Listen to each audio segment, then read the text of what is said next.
नमस्कार जोहार, स्वागत करता हूं आप सभी का आपके अपने YouTube चैनल आजाद जेपीएससी अकेडमी पर। इस वीडियो में मैं आप सभी को जेपीएससी के रिगार्डिंग कुछ इंपॉर्टेंट बातें बताऊंगा। 342 पदों पे जो विज्ञापन आया है, विज्ञापन संख्या 1/2024, इससे रिलेटेड कुछ इंपॉर्टेंट बात बताऊंगा। फॉर्म भरने में जो आपको कठिनाइयां हो रही हैं, जो भी परेशानियां हो रही हैं, उनसे रिलेटेड, और साथ ही साथ बताऊंगा सीडीपीओ का जो फॉर्म भरा जाने लगा है, तो इससे रिलेटेड भी कुछ बातें आपको बताऊंगा। सबसे पहले तो ये कि जेपीएससी यानी हम कह सकते हैं 11वीं 12वीं 13वीं जेपीएससी का नोटिफिकेशन कब का आउट हो चुका है। हालांकि मैं डिले हूँ, माफ़ी चाहता हूँ। अब यहाँ पे देखिए कुछ इंपॉर्टेंट बातें मैं आपको बताने वाला हूँ। ये जो है सबसे पहले पदों का विकल्प। अब यहीं पे कन्फ्यूजन है बहुत सारे कैंडिडेट्स को कि हम किस आरक्षण कोटि में भरे फॉर्म या जनरल में भर दें। जैसे मैं एक एग्जाम्पल लेता हूँ, उपसमाहर्ता कार्मिक प्रशासनिक सुधार तथा राजभाषा विभाग, उपसमाहर्ता यानी डिप्टी कलेक्टर, ठीक है।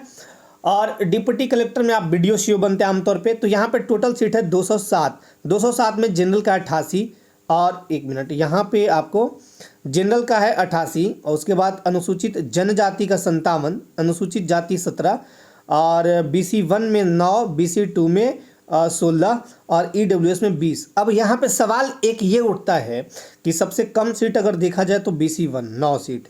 अब यहाँ पे कोई भी कैंडिडेट जो BC1 है वो यही सोचते हैं कि क्या हम जो यहाँ पे फॉर्म भरेंगे तो क्या BC1 से भरे या जनरल से भरे। ये बहुत सारे कमेंट मुझे आए हैं, व्हाट्सएप पे भी बहुत सारे आप लोगों के मैसेज प्राप्त हुए हैं। तो मैं आपको बता दूं कि सबसे पहले तो ये कि आप अगर कोटा में हैं, आरक्षण कोटा में हैं, यहाँ से लेके यहाँ तक, राइट, यानी यहाँ से लेके यहाँ तक आरक्षण कोटा में हैं आप, तो इस आरक्षण कोटा में ही आप फॉर्म भरिए। अगर आपके मार्क्स जनरल बराबर आ जाते हैं और जनरल के सारे क्राइटेरिया को फुलफिल करते हैं तो फिर आप जनरल कैटेगरी में आ जाएंगे, ठीक है। इसलिए पहले आप जनरल में मत भरिए फॉर्म, अपनी कैटेगरी में ही भरिएगा। दूसरी बात, यहाँ पे बहुत सारे सीट दिए हुए हैं और वो इसका मैं एक पोस्ट डिटेल वीडियो पहले भी बनाया हूँ, कोशिश करूँगा टाइम मिलेगा तो ये एक और बना दूंगा, ठीक है। टोटल पद 342 यहाँ पे देख सकते हैं, टोटल पद 342, ठीक है। चलिए, तो उसी तरह जो भी कैटेगरी है अपना अपना देख लीजिएगा। जैसे यहाँ पे मैं बात करूँ दूसरा कैटेगरी, अब यहाँ पे देखिए जैसे डीएसपी को लेके पुलिस उपाधीक्षक, अब यहाँ 00 सीट है, 00 सीट है।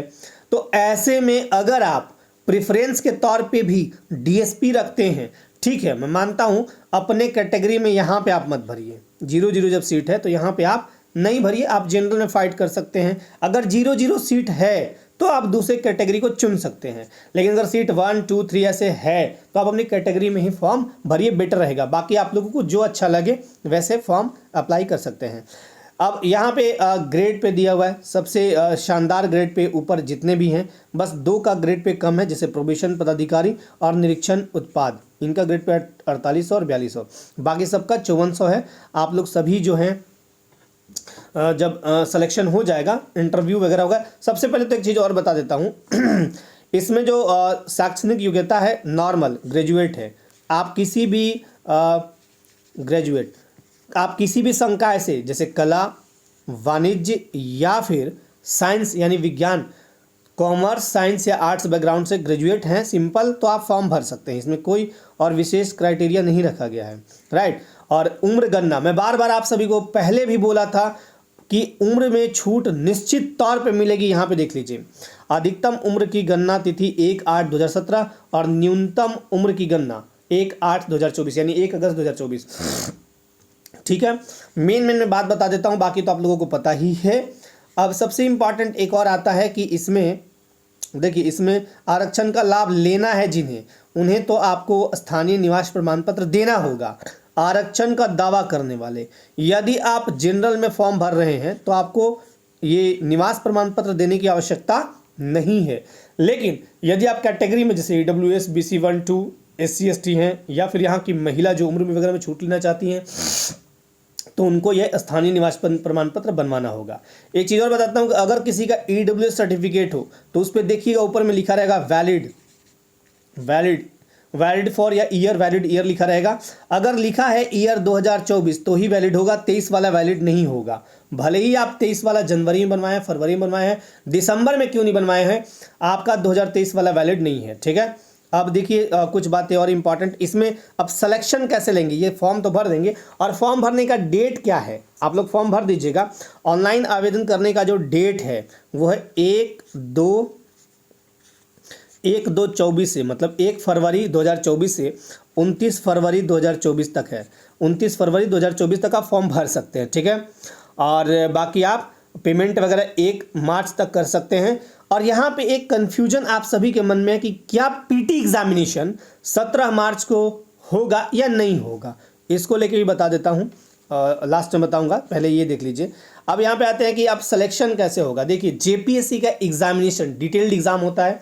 अब यहाँ पीटी जब होगा आपका, तो पीटी में 2 पेपर होंगे, पेपर 1 एंड पेपर 2। पेपर 1 में 100 क्वेश्चन और पेपर 2 में 100 क्वेश्चन, मार्क्स रहेंगे गुना 2, यानी 200 मार्क्स की ये हो गया पेपर 1 और पेपर 2 200 मार्क्स यानी 400 मार्क्स का। झारखंड स्पेशल जो है वो 110 क्वेश्चन है, क्योंकि यहाँ 10 क्वेश्चन इसमें भी है और यहाँ 100 क्वेश्चन, तो 110 क्वेश्चन हो गया। इसलिए झारखंड विशेष रूप से अच्छे से आप लोग पढ़िएगा और ये मत सोचिएगा कि मेरा पीटी पिछला बार नहीं निकला था तो हम तैयारी नहीं करेंगे, या मेरा पीटी मेंस निकल गया है तो इस बार तो बल्ले बल्ले मैं निकालूंगा, ऐसा बिल्कुल भी मत सोचिएगा। अपना प्रिपरेशन करिएगा, बेस्ट दीजिएगा, सब कुछ बेस्ट होगा, ठीक है। पीटी के बाद मेंस होगा, मेंस के बाद इंटरव्यू। पीटी के बाद मेंस में कौन कौन से पेपर कैसे कैसे होंगे डिटेल से आपको बताऊंगा। सबसे पहले तो मैं पीटी की ही बात करता हूँ, ठीक है। 2 घंटे एग्जामिनेशन के लिए दिया जाएगा, कोई निगेटिव मार्किंग नहीं होता है इसमें, आराम से आप ये एग्जामिनेशन दे सकते हैं।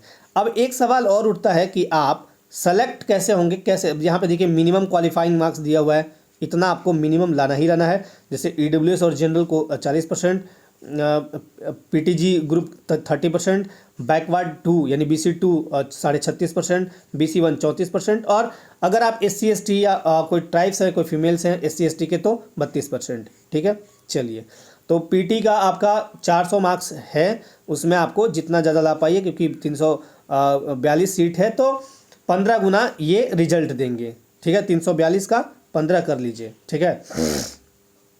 चलिए यहाँ पे देख सकते हैं आप, the PT examination will consist of 2 papers of objective type multiple choice questions and carry a maximum of 400 marks. यानी आपका पीटी में 400 मार्क्स का एग्जाम होगा, मल्टीपल चॉइस क्वेश्चन रहेगा, यानी पूछेंगे हम कि मान लीजिए गंगा नदी कहाँ कौन से जगह पे मिलती है, तो उसका नाम अलकनंदा भागीरथी जहाँ मिलते हैं उसको क्या कहते हैं। या ये पूछ सकते हैं कि बताइए गंगा नदी, कोई भी क्वेश्चन हम पूछ सकते हैं। या ये पूछ सकते हैं कि राष्ट्रपति को हटाने की प्रक्रिया इनमें से कौन सी नहीं है। ऑप्शन 4 दे देंगे, आपको एक टिक आउट करना है। ये बहुत सारे एग्जाम में आप लोग लिखे होंगे, ठीक है। अब यहाँ पे देखिए पेपर 1 पेपर 2 यही इंपॉर्टेंट है, यहाँ पे आपको रणनीति अभी बना लेनी होगी, एग्जाम चाहे जब हो, ठीक है। टाइम 2 घंटे का है, टाइम 2 घंटे में यहाँ पे देखिए जो क्वेश्चन दिया हुआ वैसे ही पूछते हैं। ये हिस्ट्री ऑफ इंडिया, भारत का इतिहास, यहाँ से 5 क्वेश्चन, एंशिएंट इंडिया से, मिडिवल से 5 और मॉडर्न से 5, 15 क्वेश्चन यहाँ से हिस्ट्री से पूछे जाएंगे। इतना डिटेल में मैं नहीं बता के शॉर्ट बता रहा हूँ। जियोग्राफी से 10 क्वेश्चन यहाँ पे लिखे हुए हैं, इंडियन पॉलिटी एंड गवर्नेंस से 10 question, economic and sustainable development से 10 question, science and technology 15 question. Jharkhand, ये देखिए यही मैं दिखा रहा था, Jharkhand specify questions, general awareness of its history, society, culture and heritage. मतलब ये हम जोड़ेंगे हिस्ट्री से, समाज से या सभ्यता से, तो वो यहाँ की विरासत से, तो वो करेंट जैसा हम जोड़ के पूछेंगे 10 question. National and international current events 15 question. अब मिसलेनियस में हम 15 क्वेश्चन पूछेंगे। यहाँ सबसे इंपॉर्टेंट ये वाला पार्ट हो जाता है, यदि आप जेपीएससी की तैयारी कर रहे हो तो ये सबसे इंपॉर्टेंट। अब यहाँ ए से लेके सेक्शन बटे हुए हैं 16-17 मेरे ख्याल से, जहाँ तक जितना है। झारखंड का इतिहास में हम क्या पूछेंगे, 16 प्रश्न पूछेंगे, 8 प्रश्न पूछेंगे, हर एक प्रश्न 2 नंबर का होगा, निगेटिव मार्किंग नहीं है, याद रखिएगा। मुंडा शासन व्यवस्था, नागवंशी, पढ़ा, मांझी, मुंडा, मानकी, ढोकलो, जाति। अब यहाँ से जितने प्रश्न 1 1 1 1 2 ऐसे लिखे हुए हैं। झारखंड आंदोलन, तो ये चीज़ बहुत अच्छे से आपको पढ़ने हैं, यहीं आपको बेस्ट करना है ताकि मार्क्स आपके अच्छे आएँ। झारखंड की विशिष्ट पहचान, झारखंड का लोक साहित्य, नृत्य, संगीत, वाद्य, दर्शनीय स्थल एवं आदिवासी संस्कृति। झारखंड साहित्य और साहित्यकार, झारखंड के प्रमुख शिक्षण संस्थान, खेलकूद, भूमि संबंधी कानून या अधिनियम। इसका डिटेल्ड वीडियो यूट्यूब चैनल पर खोजिएगा, मिल जाएगा, मैंने बनाया है। और पिछली बार 10 के 10 एग्जामिनेशन में प्रश्न आए थे मेरे उसी वीडियोज से, आप देख सकते हैं। CNTS PT मैंने बहुत अच्छे से पढ़ाया है, ठीक है। और यहाँ पे है भूगोल वगैरह, जंगल, नदी, पहाड़, खनिज, झारखंड की औद्योगिक नीति और पुनर्वास एवं अन्य नीतियाँ, झारखंड के प्रमुख उद्योग, नाम, स्थान, और झारखंड की प्रमुख योजना, उपयोजना, जंगल प्रबंधन, वन्य जंतु संरक्षण कार्य। ये वाला भी वीडियो आपको मिल जाएगा यूट्यूब पे, है ना, खोजिएगा तो। पर्यावरण संबंधी तथ्य और पर्यावरण परिवर्तन, झारखंड में आपदा प्रबंधन और झारखंड से संबंधित विविध तथ्यों एवं समसामयिक घटनाएं, ये पूछेगा 7 प्रश्न। तो इस तरह से अब यहाँ पे दिमाग क्या लगाना है आपको, ये समझिए। पी का नंबर होता है 16, यानी 16 पार्ट में बांट दिया झारखंड को। अब 16 पार्ट में आपका सबसे इंपॉर्टेंट यहाँ शुरू से जाइए, ए नंबर से। आप यहाँ से देखिए कि मेरा कौन सा पार्ट ऐसा है जिसमें हम बेस्ट कर सके, बेहतर मार्क्स लग। जैसे अगर किसी का मान लीजिए इतिहास बहुत अच्छा है तो यहाँ से सॉलिड 8 में 8 या 7 प्रश्न तो उठा सकते हैं आप। फिर यहाँ भी 7 प्रश्न है, 7 में 6 या 7 उठा सकते हैं। यहाँ भी आपका 5 प्रश्न उठा सकते हैं। यहाँ अगर कला संस्कृति अच्छे से पढ़ें तो 5 में 4, 5 यहाँ से आ सकता है। लेकिन एक ध्यान देने वाली बात यह है कि हम कहाँ ऐसा क्या पढ़ें जो मेरा एकदम श्योर हो जाए। तो मैं बोलूँगा सबसे पहले इंपॉर्टेंट, अगर CNT SPT आप वीडियो मेरा देख लिए, कुछ आप दिमाग लगा लिए, तो 10 में 9 तो पक्के आप पकड़ लीजिएगा, 10 में 10 वैसे आएगा बट पकड़ लीजिएगा। फिर आप दिमाग लगाइए कि ये बहुत शॉर्ट टर्म है, झारखंड के प्रमुख शिक्षण संस्थान बहुत बड़ा टॉपिक नहीं है, और हम यहाँ पे 3 प्रश्न सॉलिड पकड़ सकते हैं। साहित्य साहित्यकार बहुत बड़ा हम नहीं बोलेंगे, 5 प्रश्न यहाँ से आप पकड़ सकते हैं आसानी से, ठीक है। अब यहाँ पे एक चीज़ देखिए, ये बहुत इजी टॉपिक है, झारखंड के प्रमुख उद्योग का नाम, स्थान, औद्योगिक विकास, यही 5 प्रश्न पकड़ सकते हैं यहाँ से। जंगल प्रबंधन, वन्य जंतु संरक्षण, ये बहुत इजी टॉपिक है, मैंने इजी वे में पढ़ाया है, 5 प्रश्न। अब मैं इजी इसलिए बोल रहा हूँ कि मैं पढ़ा चुका हूँ, आप लोगों को दे चुका हूँ कंटेंट, वीडियोज़ वगैरह, ठीक है। तो इसमें आपको देखना है कि कौन सा ऐसा पार्ट है जो बहुत ही ईजी है, वो आपको करने हैं। अब मैं आपके सवाल पे चलता हूँ, क्या 17 मार्च को एग्जामिनेशन होगा? देखिए हर जिले में भेजा जा चुका है सीट मैट्रिक्स को लेके कि हमें 2 दिनों के अंदर सीट मैट्रिक्स उपलब्ध करा दीजिए, हमें एग्ज़ाम कराने हैं। बट उसमें मेरे ख्याल से जहाँ तक मैंने वो लेटर देखा है, अपनी मेमोरी के आधार पे बता रहा हूँ क्योंकि वो लेटर मैंने पहले ही देखा है, तो मुझे जहाँ तक याद है उसमें यही है कि उसमें डेट मेंशन नहीं है कि हम 17 मार्च को एग्ज़ाम ले रहे हैं, जहाँ तक मुझे याद है। कोई कंफर्म मैं अभी फ़िलहाल नहीं हो पा रहा हूँ। तो सबसे पहले तो ये कि 17 मार्च को एग्जामिनेशन, आप ये समझ लीजिए कि बहुत फास्ट आयोग काम करे तो ही हो सकता है। और मैं आपको बता दूं कि बहुत फास्ट, इसमें 2 टर्म है। पहला टर्म की अगर 17 मार्च से पहले, जिसका संभावना ज़्यादातर जताया जा रहा है कि मार्च फर्स्ट वीक तक, अभी कोई कंफर्म नहीं है कि चुनाव आचार संहिता लग जाएगा। आचार संहिता लगने के बाद काफ़ी मुश्किलें बढ़ जाती हैं, क्योंकि ये देखिए सेकेंड बड़े लेवल का एग्जामिनेशन है ये। अभी आपने CGL में देखा होगा 6.5 लाख कैंडिडेट को बुला रहे, एक दिन में मान लीजिए, मैं समझ के चलता हूँ 3.5 लाख तो 3-3.5 लाख गए ही होंगे। क्या स्थिति थी देख लीजिए। और अगर हम यहाँ पे 4 से 5 लाख फॉर्म, मैं मोटा मोटी मानता हूँ एक, क्योंकि पिछले बार का डाटा लगभग ये, अगर 3 लाख कैंडिडेट भी एग्जामिनेशन देते हैं, अगर ये 1 या 2 डेट में लेते हैं, जैसे भी लेते हैं, तो आप समझ लीजिए कि भीड़ बहुत ज़्यादा होगा, मैनेज करना बहुत कठिन कार्य होगा। और ऐसे में अगर आचार संहिता लगता है तो बहुत मुश्किल हो जाएगा एग्जामिनेशन कराने। दूसरी एक इम्पॉर्टेंट बात, 29 तक फॉर्म भराने हैं। अब बचते कितने हैं? मात्र मैं समझता हूँ कि 17 मार्च को है ना, 17 मार्च को है, तो बहुत ज़्यादा दिन बचता नहीं। इसका स्क्रूटनी करना, एडमिट कार्ड बनाना, सेंटर अरेंजमेंट करना, तो ये बहुत अपने आप में थोड़ा जटिल कार्य है। तो मैं समझता हूँ कि देखिए, अगर बहुत फास्ट काम हुआ तो 17 मार्च को एग्जामिनेशन हो जाएगा, लेकिन वहाँ 2 टर्म है। अगर चुनाव आचार संहिता लगता है तो मुश्किलें काफ़ी हैं, ऐसे में एग्जाम कराना बहुत मुश्किल है। और दूसरा, अगर कोई फास्ट काम नहीं हुआ तो ये डेट आगे चला जाएगा। ठीक, अब इसको लेके मैं एक बार अपडेट करूंगा, आपको टेंशन मत लीजिए। एक और बात आपको बता देता हूँ, CDPO को लेके जो 64 पद पे विज्ञापन निकाला गया है, 64 पद पे CDPO का विज्ञापन जो पहले निकाला गया था, पोस्टपोन कर दिया गया था बाल विकास परियोजना पदाधिकारी, उसका भी ऑनलाइन हो रहा है फॉर्म, और ये 27 जनवरी से ही हो रहा है। ठीक है, 27/1/24 से लेके, और ये डेट है आपका 27 फरवरी 2024। तो जिनको भी बाल विकास परियोजना पदाधिकारी बनने हैं वो फॉर्म भर सकते हैं। और जो JPSC की तैयारी करते हैं, मैं तो बोलूँगा दोनों फॉर्म भर दीजिए। तो उम्मीद करता हूँ कि आपके डाउट्स क्लियर हुए होंगे और आप बिल्कुल सजग होके, बिल्कुल अलर्ट होके, अलर्ट मोड में बस अभी के अकॉर्डिंग ही मानिए। देखिए, आप एक बार मानते हैं कि 17 मार्च को एग्जामिनेशन होने, तो जम के पढ़िए। ठीक है, आप ये मन में रखेंगे नहीं एग्जाम डेट बढ़ेगा तो फिर पढ़ाई ढीला पड़ जाता है। इसलिए आप अभी फिलहाल मान लीजिए कि 17 मार्च को ही एग्जामिनेशन होने हैं, और ऐसे में आप धुन के पढ़िए। सबसे ज़्यादा जोर आप अभी फिलहाल झारखंड पे दीजिए। अभी फिलहाल आप, क्योंकि टाइम नहीं है, लगभग 1 महीने मान के चलिए। तो इन 1 महीनों में ऐसा नहीं कि मेंस में बहुत बड़ा तीर मार लेंगे, मेंस कर लेंगे। मेंस का प्रिपरेशन सिर्फ और सिर्फ 1 महीने में वही कर सकते हैं जो 2-3-4 बार यूपीएससी या जेपीएससी जो भी है लिख चुके हैं। यूपीएससी भी लिखे हो तो चलिए भाई, ट्रैक पे उनको लिखने का प्रैक्टिस तो है एटलीस्ट, या जेपीएससी लिखे हैं तो बहुत अच्छी बात है।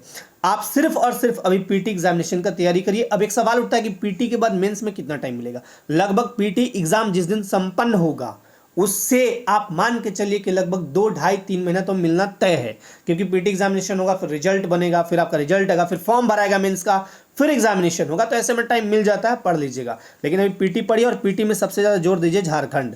अब झारखंड के कंटेंट को लेके मैं आपको एक अलग वीडियो में अपडेट दूंगा, और झारखंड जो हमारा एप्लीकेशन पे पढ़ाया हुआ पहले, और अभी जो नए सिरे से आपका झारखंड आएगा उसको लेके मैं अलग वीडियो में एक अपडेट दूंगा। लेकिन अभी के टाइम में सिर्फ और सिर्फ आप अपना प्रिपरेशन अच्छे से करिए।